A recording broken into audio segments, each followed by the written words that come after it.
On in Monaco all week long. He was the United States' first Grand Prix champion. He won the world title in 1961, and we first saw him on Wide World of Sports in 1962 here in Monaco when he chased Bruce McLaren in a race McLaren eventually won. Recently, we started a series called It Seems Like Only Yesterday. Hill is the subject today, and Sam Posey visited with him.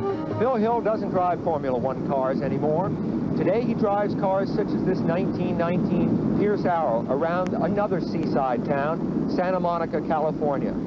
The Phil Hill of his championship years is known as a nervous, aggressive driver, brought everything he had to the job.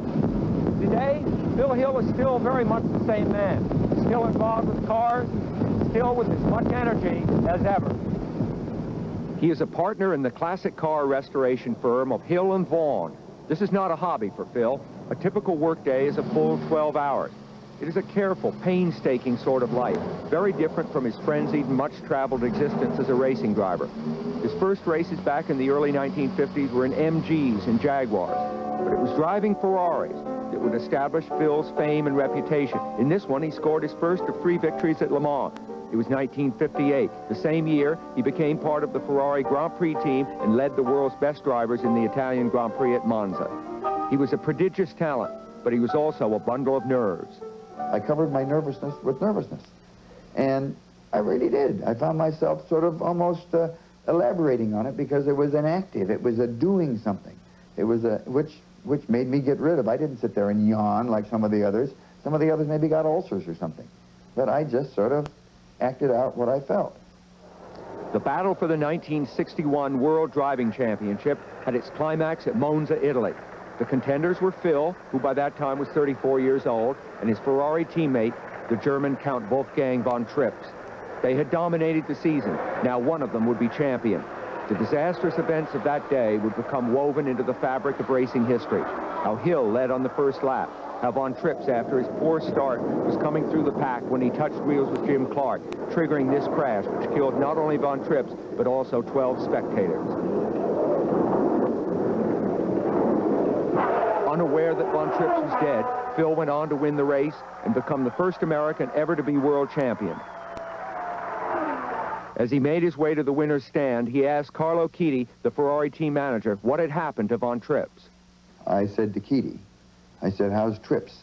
And he's a lousy liar. And he just got a certain look on his face that just said it all right then. And then he said, he's fine. And then I was just sort of on automatic pilot for the, you know, they shoved me up to the winner's stand and having to go through all that business, you know, and so I just sort of was automatic about the whole thing, which very often you are anyhow, right? You can, you know, it wasn't the first time that I had stood on a winner's platform and been thinking about something else very powerfully. The Monza race of 1961 was to become irrevocably linked with another race at Monza in 1978. Again, 2 teammates were locked in a battle for the World Championship, Mario Andretti and Ronnie Peterson, both driving for Lotus. And then this happened, a fiery, horrible crash that would take the life of Ronnie Peterson and hand the World Championship to Andretti. It was only the second time an American had ever been champion, and for both to have won in such tragic circumstances seemed beyond coincidence.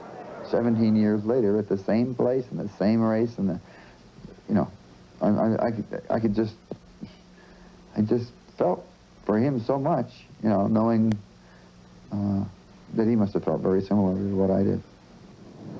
Today, Phil Hill lives in this house in Santa Monica, the same house in which he has lived for almost 40 years. His trophies, which he largely ignores, are there, as is his fully operational collection of player pianos, which, as with all things musical, he loves. Phil didn't marry until his racing years were behind him, and at 56, he has a young family. He and his wife, Alma, have 2 children, Vanessa and Derek.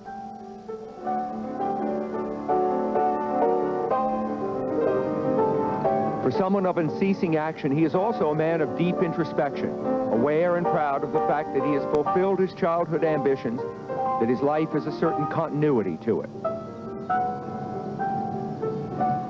I think what caused me to think I could become a racing driver was the fact that I sort of needed to be a racing driver. Now, don't ask me why, as individuals, we pick certain things that go further than just a superficial what we would like to be.